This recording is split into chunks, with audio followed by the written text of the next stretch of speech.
প্রিয় দর্শক বন্ধুরা, মে মাসের শেষে দাঁড়িয়ে আবারও টানটান উত্তেজনা শুরু। জুন মাসে কি পরিকল্পনা নতুনভাবে নিতে চলেছে মঞ্চ? অত্যন্ত গুরুত্বপূর্ণ খবর আপার প্রাইমারি থেকে। অবশ্যই এ বিষয়ে সিরিয়াসলি এই আর্জেন্ট ভিডিওটি ক্রিয়েট করতেই হচ্ছে আপনাদের জন্য একেবারে মে মাসের শেষে এসে। ভিডিওটিকে সম্পূর্ণ শেষ পর্যন্ত শুনে বোঝার চেষ্টা করবেন, ভিডিওটিকে শেষ পর্যন্ত দেখে নেবেন।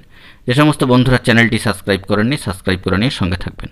চলুন কথা না বাড়িয়ে মূল আলোচনায় প্রবেশ করি। এবারে জুন মাসে কি পরিকল্পনা থাকছে মঞ্চের? বড়সড় পদক্ষেপ কি গ্রহণ করবে পশ্চিমবঙ্গ আপার প্রাইমারি চাকরিপ্রার্থী মঞ্চ? কারণ জয়েনিং এবং সেকেন্ড ফেজ কাউন্সেলিংয়ের অপেক্ষা করতে করতে দীর্ঘ এতগুলি মাস অতিক্রান্ত হয়ে গিয়েছে এবং এমনিতেই ম্যাট কেসের যে ধারাবাহিকতা, তাতে করে জল অনেকটা দূর গড়াবে কিনা তা নিয়েও কিন্তু একটা সংশয় রয়েছে চাকরিপ্রার্থী বন্ধুদের মনে। অবশ্য পশ্চিমবঙ্গ আপার প্রাইমারি চাকরিপ্রার্থী মঞ্চের নয় করে 529তম দিনেরও বেশি দিন কিন্তু অতিক্রান্ত হয়ে গিয়েছে অবস্থান ধর্ণা মঞ্চের। জয়েনিংয়ের অপেক্ষায় চাকরিপ্রার্থীরা এখনও পর্যন্ত স্কুল বাছাই করে ধর্ণা মঞ্চেই বসে আছেন। কতটা করুণ কাহিনী একটু লক্ষ্য করলেই দেখতে পারবেন যে জয়েনিংয়ের অপেক্ষায় থাকা এই সমস্ত চাকরিপ্রার্থীরা এবং তাদের সাথেই ওয়েট লিস্টেড হয়ে থাকা সেকেন্ড ফেজ কাউন্সেলিংয়ের নোটিফিকেশনের অপেক্ষায় থাকা এই সমস্ত যোগ্য বঞ্চিত প্রার্থীরা এখনও পর্যন্ত ধর্ণামঞ্চ সামলে যাচ্ছে। যদিও স্কুল সার্ভিস কমিশনের তরফ থেকে কোনো বার্তা উঠে আসেনি, মহামান্য কলকাতা হাইকোর্টে ম্যাট কেস বর্তমানে ডিভিশন বেঞ্চে 11 নম্বর কোর্টে বিচারাধীন অবস্থায় রয়েছে এবং এই অবস্থায় দাঁড়িয়ে কিছুই কিন্তু বলা যাচ্ছে না।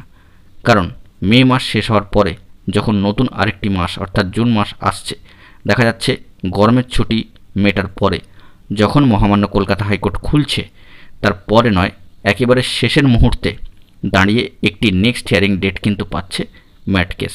সেক্ষেত্রে একটি মাত্র দিনে একটি মাত্র হিয়ারিং কিন্তু হবে জুন মাসের ক্ষেত্রে। তাই জুন মাসেই এই আপার প্রাইমারির যাবতীয় জটলা বা আইনি যাবতীয় জটলা মিটে যাবে এমনটা কিন্তু আশা করা কোনোভাবেই সম্ভব হয়ে উঠছে না জুন মাসের ক্ষেত্রে। আগামী জুলাই মাসে অর্থাৎ আরও একটি মাস অতিক্রান্ত করার পরে জুলাই মাসে এ বিষয়ে কনক্লুশনের জায়গা তৈরি হয় কিনা সেটাই এখন দেখার বিষয়। তাই দীর্ঘ যে একটা দীর্ঘায়িত সময়ের গ্যাপ থেকে যাচ্ছে, তার মাঝখানে মঞ্চের তরফ থেকে কোনো পদক্ষেপ গ্রহণ করা হবে কিনা এবং ভেরিফাইড গ্রুপগুলিতে এ বিষয়ে বার্তা দেওয়া হবে কিনা সে নিয়ে কিন্তু এখনও পর্যন্ত অফিসিয়ালি কোনো কিছুই জানা যায়নি। তবে ইতিপূর্বে আমরা বহুবার দেখেছি যে পশ্চিমবঙ্গ আপার প্রাইমারি চাকরিপ্রার্থী মঞ্চ বরাবরই বিভিন্ন ধরনের ঐতিহাসিক কর্মসূচি, মহামিছিল, ভয়ঙ্কর কিছু পদক্ষেপ, কিছু ঐতিহাসিক নিদর্শন পদক্ষেপ রাজপথে কিন্তু নানান ধরনের কার্যকারিতা পালন করেছেন। এসএসসি ভবন অভিযান থেকে স্কুল সার্ভিস কমিশনের সম্মানীয় চেয়ারম্যান সাহেবের সাথে বৈঠক এবং নানা ধরনের আবেদন আর্জি কিন্তু জানিয়ে এসেছেন। তাই দীর্ঘ 1 থেকে 1.5 মাসের যে লম্বা একটা গ্যাপ থাকছে, তো তার মধ্যে দিয়ে তারা কমিশনের অফিসে যোগাযোগ করে কিনা, স্কুল সার্ভিস কমিশনের সম্মানীয় চেয়ারম্যান সাহেবের সাথে বসে বৈঠক করেন কিনা, কিংবা রাজপথে কোনো আন্দোলন কর্মসূচি ডাকেন কিনা, ভেরিফাইড গ্রুপগুলিতে এই বিষয়ে বার্তা উঠে আসবে কিনা সেই দিকে আমরা কিন্তু লক্ষ্য রাখছি।